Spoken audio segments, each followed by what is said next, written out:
Guys, it's time for the 2020 season of GatorBox. This is it. This is what? 2012, 13, 14, 15, 16, 17, 18, 19, 20. This is the 9th season of this goddamn show. This is officially the longest running production I've ever been a part of. We've had some ample time to let things arrive at the post office box. And there's also like the kind of like the Christmas angle of things. Not everything that I have to show off in this GatorUNbox is actually going to be is in like a mail wrapper. In fact, only one of them is. Everything else has already been unboxed, but was given to me by fans of the show or by friends, you know, people involved with GatorBox. So I would like to show these things off as viewer mail, because technically that's what they are. I did receive many of these things in the mail.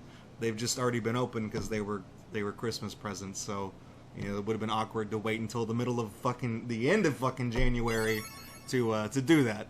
Gilgatex, my goodness, my man. Hang on, let me blink the sign for you. Thank you for 5 months, Gilga. You're 1 month away from well, no, you have a founder's badge, so you're just cool. That's just what it is. And one of the things we're gonna show off in tonight's viewer mail is going to become a recurring reward for the channel point system.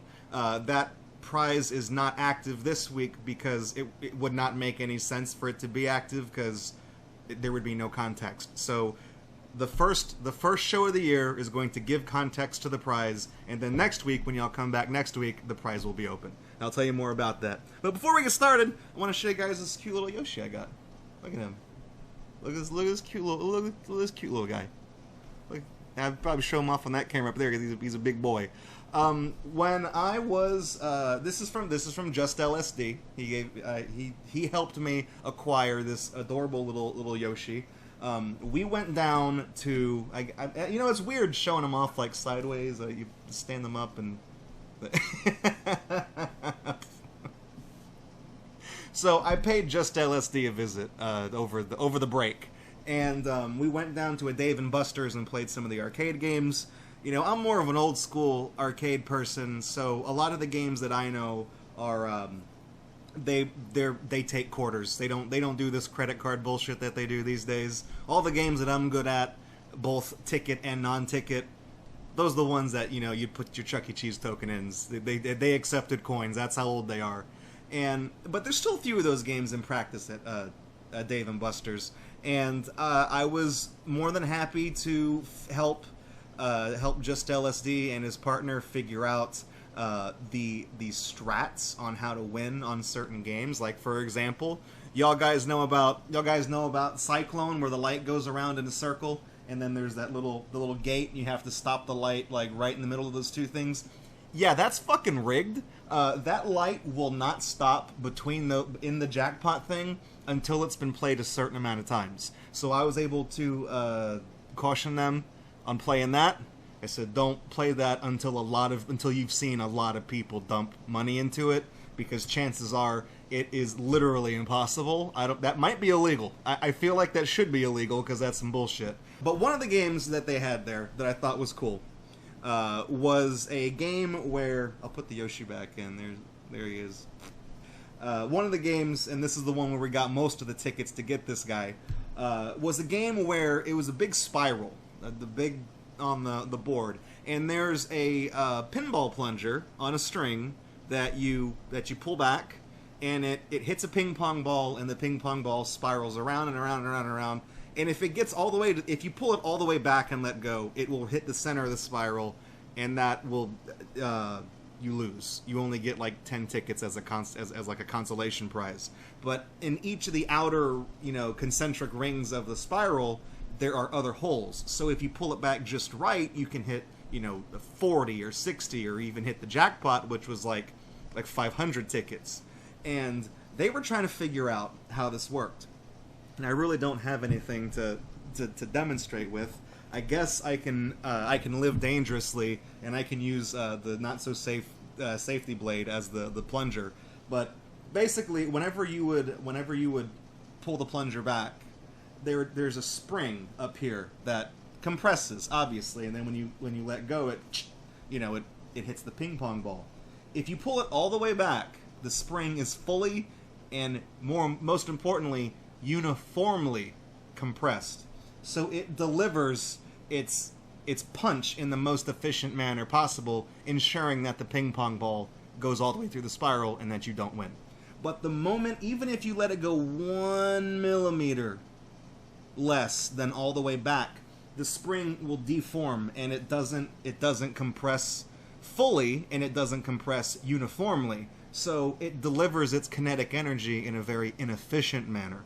And I told Just LSD that, and I demonstrated, and not only does it not go uniformly, you can turn the plunger, which affects how the spring is compressed when it's not pulled all the way back. And I said, basically, it's almost a game of chance. I said, because you can, if you had like a laser level, you could pull that back the same incomplete distance 10 times in a row and get 5 different results from it. I said, it's not, you're not going to be able to replicate it. That's how they get you on that game. That's how that game eats your money. It seems really simple. It's like, oh, I just pulled it back too far this time. If I pull it back a little less, now it doesn't even complete the first rung of the spiral. What the fuck's going on? So, I had a lot of fun. I had Draco and I, the science guy. I had a lot of fun getting into explaining like the physics of stuff like that, because I love that. But because I was able to give them the hot tips on how to do better at a lot of these games, we were able to get a Yoshi. And because I was visiting, and also because I helped them win so many tickets, they got me the Yoshi as a prize for visiting. So thank you, Just LSD. I really appreciate the Yoshi. I love him. He goes on my shelf of video games. He sits in front of my Nintendo titles for obvious reasons. He's cute, and he is also like very surprisingly well made for like a ticket prize. He's not like a carnival prize. He is very well stitched together, and you know he's got like proper seams. Like everything is sewn nicely. You can tell it's basically, this is like the type of thing that if you bought at a store, you'd spend like $20 on it. So yeah, this is a damn good little plush. So thank you for that. Just LSD also got me something else. This was actually the gift portion of one of the things, and this is going to be what appears next week as a reward for the little channel point things, the cola tabs that y'all learn from watching. It's the big book of silly jokes for kids. There's over 800 jokes in this goddamn book. Okay? And as you might imagine, out of these 800 jokes, about 900 of them are not funny. Like what I just said, that observational humor of like, oh, I just gave a number bigger than 800. That's funnier. That's the funniest fucking thing you're gonna hear in regards to this book. I guarantee it. So I will give you guys a few freebies. I'll read some out of the book. Obviously, he got it because of it's a T-Rex. T-Rex. This is the level of humor we're dealing with here. This is like barely functional. Well, here's a sample. Why do fish live in salt water? Because pepper makes them sneeze. I'm gonna kill myself, I swear to God. The big book of silly jokes for kids is brimming with knock-knock jokes, riddles, and tongue twisters, not to mention stats for endless hours of entertainment anywhere. The humor is inclusive and family-friendly, with knee slappers that kids will be bursting to tell every chance they get. In parentheses it says, parents, you've been warned, but I feel like that's for totally different reasons. But, you know, it's got keep kids, this is like mostly upselling to the parents at this point. It says it keeps kids engaged and giggling at home, on the road. Best way to keep them reading.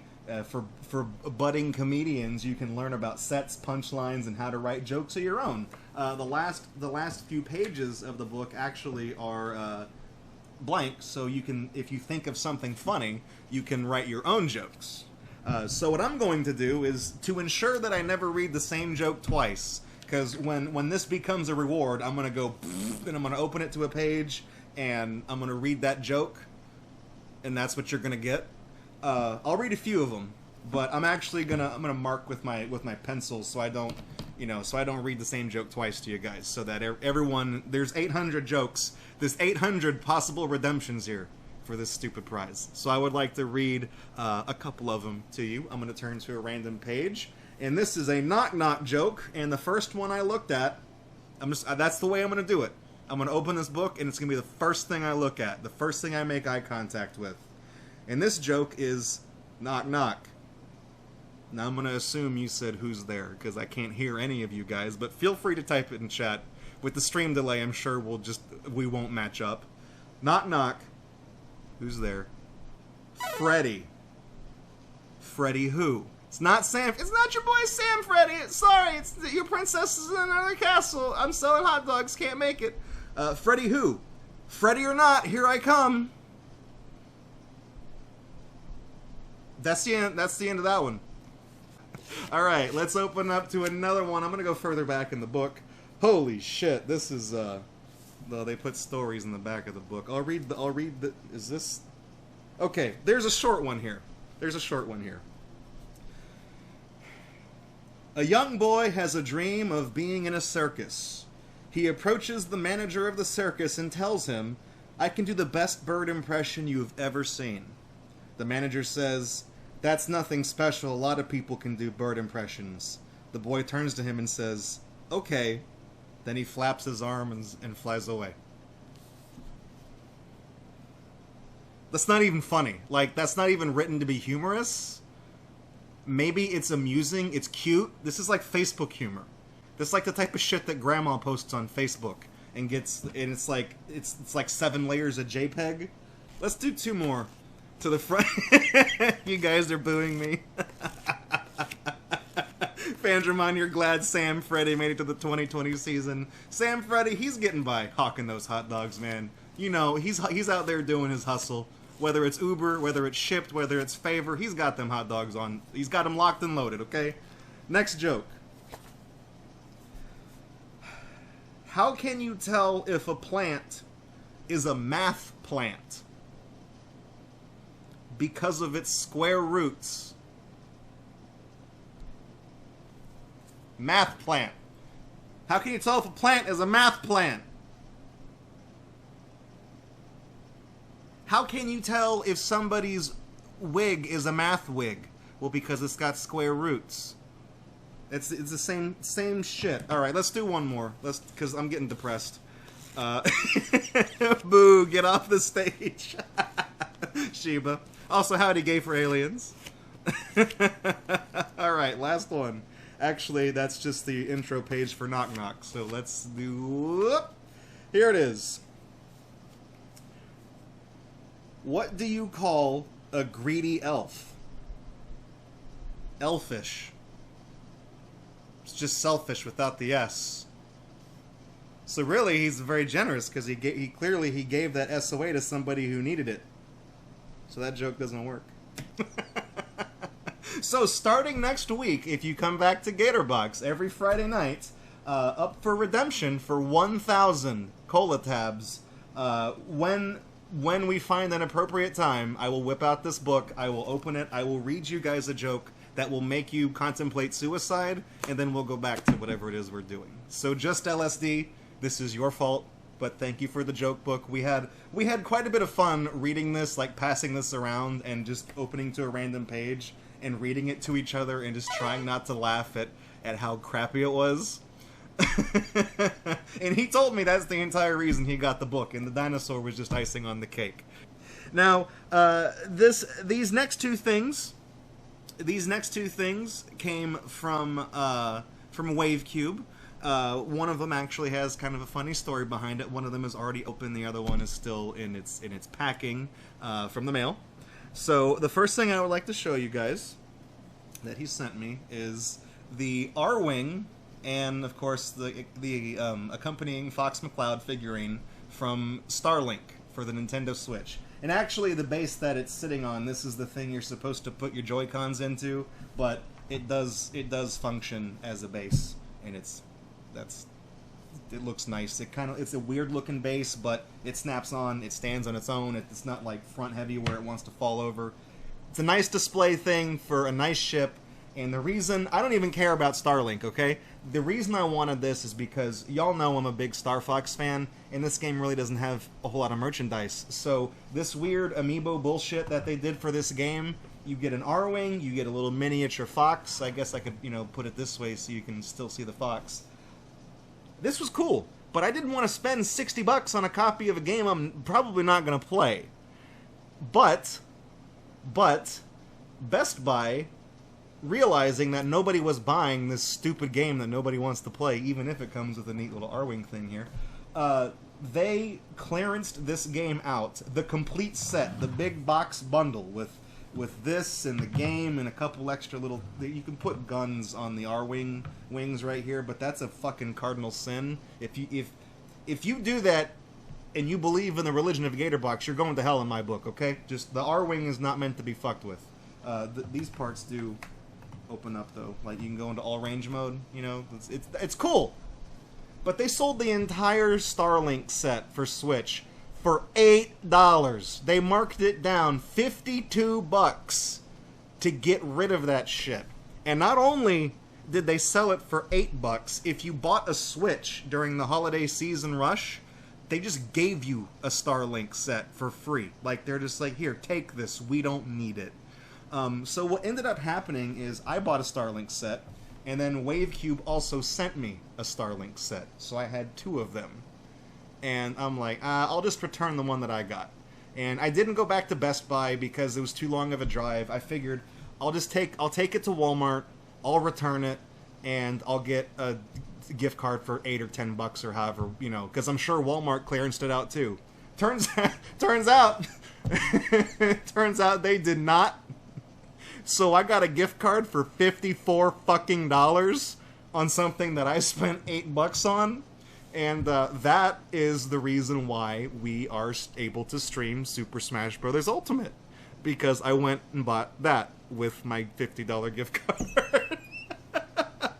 So, maybe that constitutes fraud. I don't know. But, it's against Walmart, so who gives a shit? It's not like I went back and bought a bunch more Starlinks and returned them to Walmart and then really cheated them out of money. They just fucked up and made an error, and I didn't open my fat mouth and say, oh, I only paid $8 for that. Fuck no! If you're gonna give me $50, I'm keeping my mouth shut. So Wavecube, thank you for the R-Wing and the Fox. This is really neat because, like I said, there's not a whole lot of Star Fox merchandise out there. So it's something neat to have because I got this, I got the Fox amiibo, I got the Falco amiibo, I got the World of Nintendo figurine of Fox. Like, that's it. This is really it. The next one I got, also from Wavecube. This one arrived in the post office box while we were not rolling tape, while we were not live. So this one is still in the packaging. So I'm gonna open this one up, and this one I have no idea what it is. So we're gonna be surprised. I'm trying to open this with my... Oh, I'm also trying not to destroy it, because there's clearly a piece of paper inside of it. Damn it, I think I ripped the paper. Okay. Hang on. I'm going to open this one off the camera, because I don't know if that is a packing slip. It does not appear to be a packing slip, but basically I was checking, because if it's a packing slip, I don't want to show anybody's personal info on the stream on accident. Okay, so... Oh, shit. What is this? Is that everything that was in there? Okay, that is everything that was in there. What fell out appears to be a Game Boy interface... it's a GameCube memory card that had... No, I thought it had a card reader on the front. Oh, take a look at this. Standard version, you can boot using The Legend of Zelda Wind Waker. Now, those of y'all that are Gatorbox viewer mail connoisseurs, you might remember Wavecube has bought me a copy of The Legend of Zelda: The Wind Waker and sent it to me. So, presumably, if I plug this in with it and boot it, it'll do that thing like how you can soft mod your Wii with like a bad save file in one of the Lego Indiana Jones game or something, and then you can do the homebrew stuff. So apparently this would probably let you run like ROMs or an emulator, and the thing that came with it is the interface boot guide. It says, insert the Game Boy Player memory cube into slot 1. Put the disc you would like to boot the Game Boy Player with. Oh, it's the Game Boy Player. so I can play Game Boy games on my game, because I don't have the disc. So I got, okay. So oh my god, there's a bunch of games that have, exploits. So for the Wind Waker, what we do here is it says, press start the main menu to boot Swiss. I'm familiar with that. Make sure the SD card reader is plugged into slot 2. I gotta get one of those. And the Swiss GameCube memory card is plugged into slot number 1. That's it. You just press start the main menu, and when it tries to read this goes and it messes up. I did note one of the games that made it to the list is apparently BMX XXX, which I remember that being a thing. I think that's like one of the only rated. It was rated AO at one point, and then they had to dial it back. It's like a BMX. It's basically it was like Dave Mirra's freestyle BMX, but with titties. Is the best way that I can describe it. To do that, you press continue without saving to slot B to boot Swiss. So that is slightly more complex than just the Wind Waker, where all you do is turn it on and you press start. But it works with that. It works with Twilight Princess, F-Zero GX, and then on the back, James Bond, Agent Under Fire. It works with Melee, actually. Press start, go to versus mode, and name entry to boot Swiss. It's very specific, I guess, because it reads your names off of the card. Tom Clancy's Ghost Recon 2 and Splinter Cell Pandora Tomorrow. So Tom Clancy, that whole game about breaking in and being stealthy and shit, you really needed to tighten up y'all's security. Y'all fucked up 3 times in a row. Now, with this and my Game Boy Player, I basically have unlimited power, and I can play all my Game Boy Advance games I can plug them in. I can basically, Gilgatex, I'm coming for you, alright? You've got a 300 game head start on me, but guess what? I have the power, okay? I'm not gonna mess around. I'm gunning for you. This is it. We're canceling tonight's stream. We're gonna be doing our own Game Boy Advance console challenge from here on out. First game we're playing, Phantasy Star Collection. I'm gonna get that 69-hour nightmare out of the way first, and then we're gonna play like Uno, and the ones that take like 10 minutes to beat. And we're just going to artificially inflate those numbers so it looks like I'm catching up to Gilgatex, I ain't scared.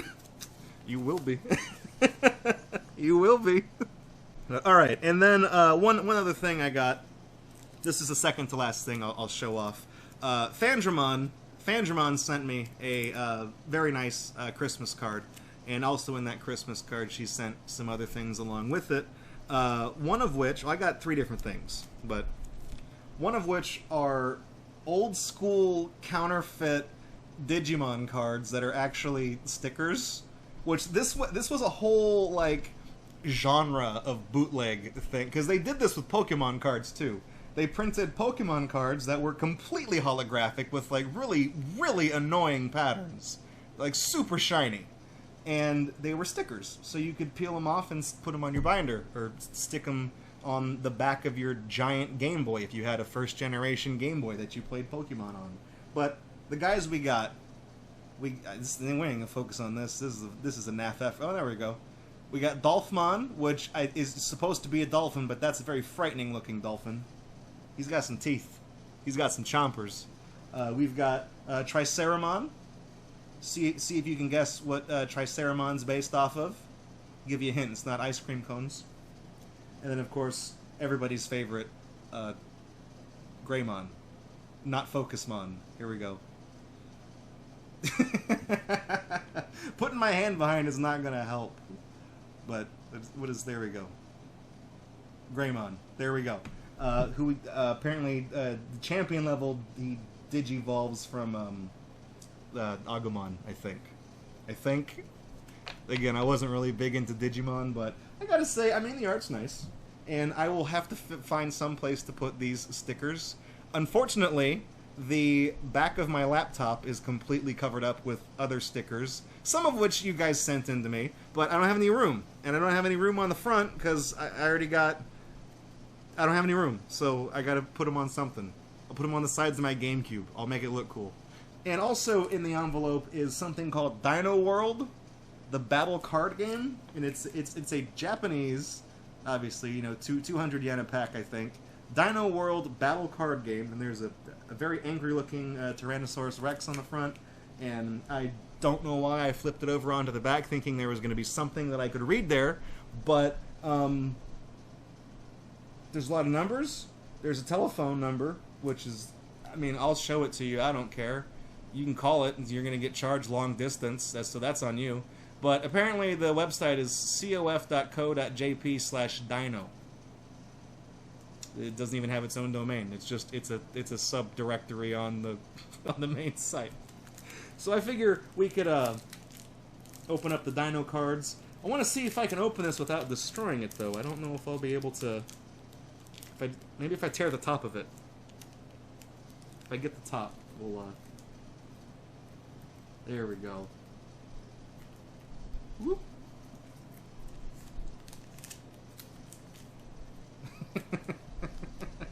I really like.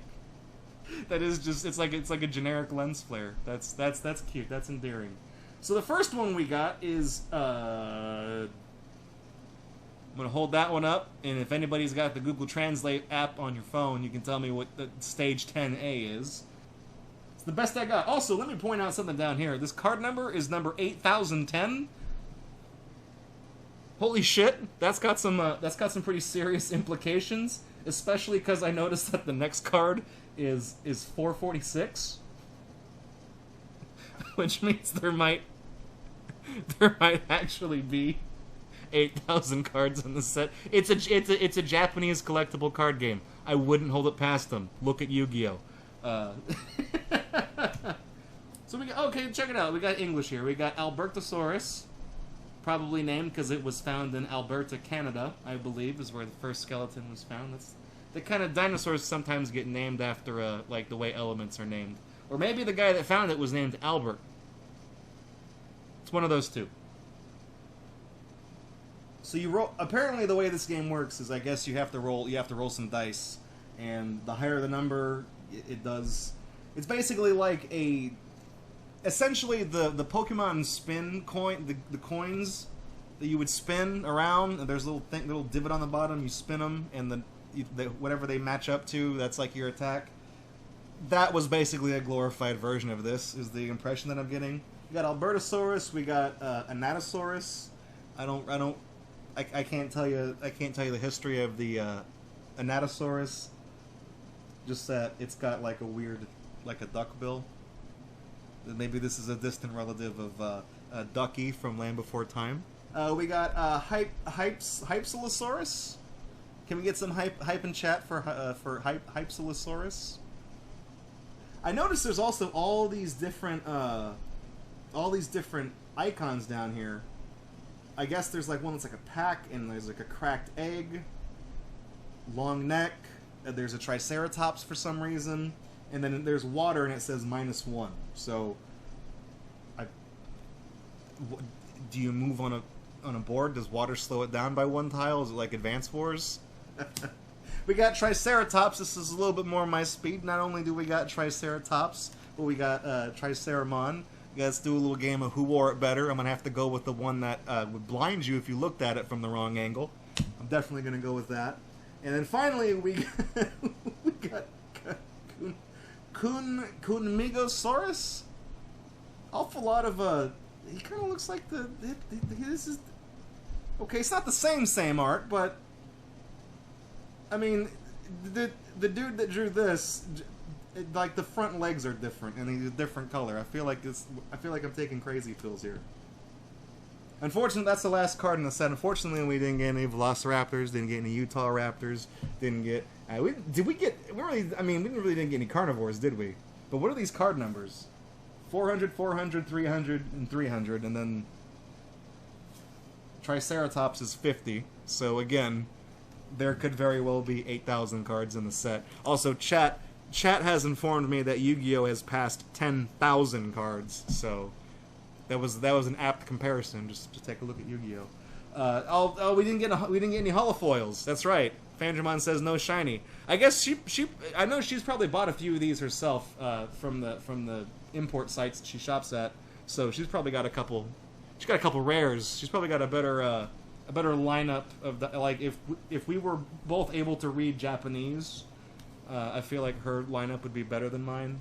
But y'all know every time we open up a pack of trading cards, I have to pick my favorite one out of the set. I'm going to go with the Triceratops because that's the only one that I recognize. That was easy. I also got one more thing that Fangemon sent my way. I actually got several of these, but I've been hanging on to one of them just to show it off because it's an amusing tale of trademark differences between the countries of the U.S. and Canada. What are these? To our American viewers, you're going to say Smarties, but that ain't what the packaging says. It says Rockets. But these are the Smarties candies.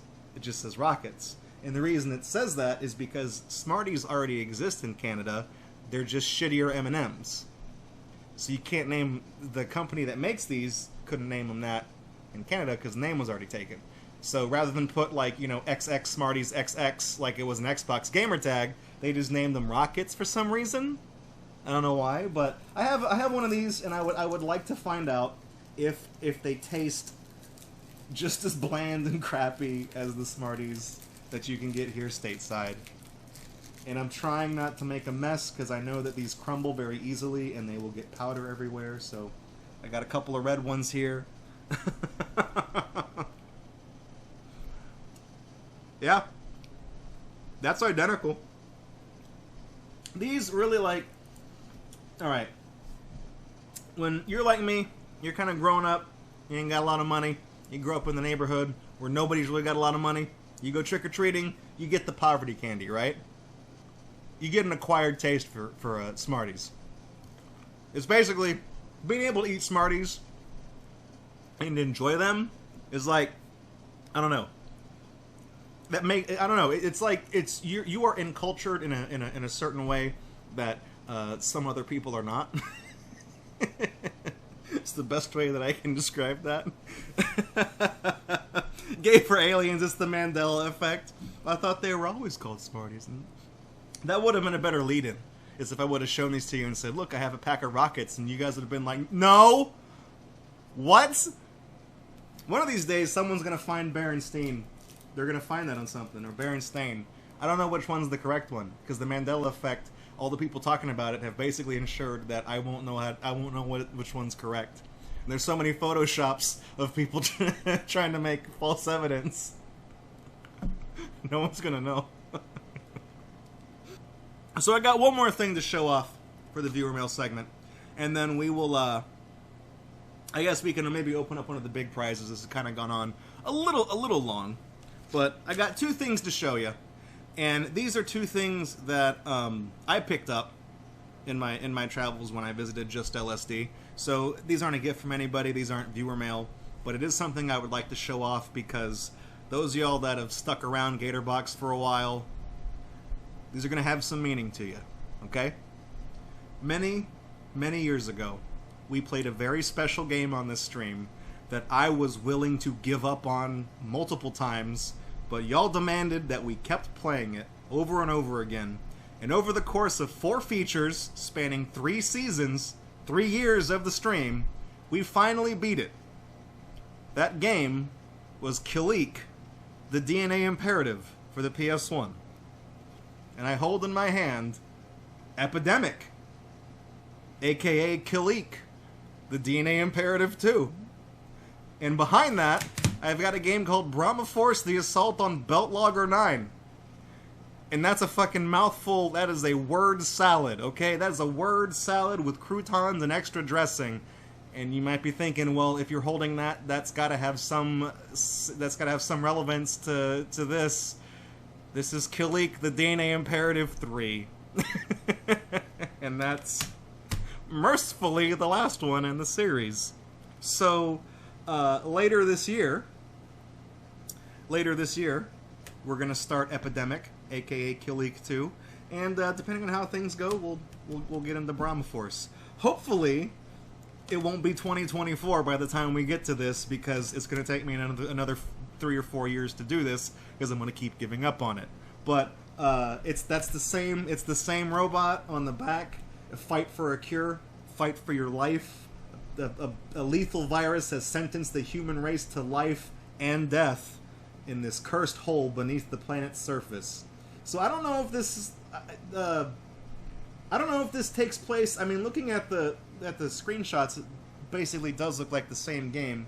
But down here, it says Epidemic supersedes Kill Leak the DNA Imperative trademark with advanced 3D rendered graphics, increased AI, faster character movement, and incredible sound effects. As we all know, Kill Leak was 3D. That's it. It was a game that had 3 dimensions to it. The bare minimum. Enemies just floated around, and they were annoying. You moved slow as shit, and you always had to backtrack to find more batteries and touch their charge station. And as for sound effects, the entire soundtrack consisted of, and then every once in a while you just hear like a whooshing sound randomly, and we could never figure out if that was part of the song or if something in the level was causing the whooshing sound. To this day, we don't know that. I don't care to find out. And Fandramon is quoting, "Battery low, battery low." Yeah, once you reach 30% battery in Kill Leak, the game starts saying that, and immediately shuts off all of your weapons that use energy. So better hope you have some ammunition on board. But I got Kill Leak 2 and 3, and at some point we will get into those. So I want to thank everybody for being so generous. Fandramon, thank you for sending in the cards and the candy. Wavecube, thank you for the Gamecube hacks, and also thank you for the R-Wing. And Just LSD, thank you for the joke book, which is going to be that's going to be a recurring staple of this season. And thank you for the Yoshi as well. I really appreciate it. I'm looking forward to having a great year with you guys. So, hey, thanks for checking out GatorBox on YouTube. We really appreciate it. If you like what you saw and you want to kick around with us live, follow us on Twitch, because we do this several times during the week. And if you want to support this channel, you can do so by subscribing right here on YouTube, following or subscribing over on Twitch, or even making a pledge on Patreon. Your support over the years has been tremendous. Thank you so much, and we look forward to seeing you in the next video right here on GatorBox.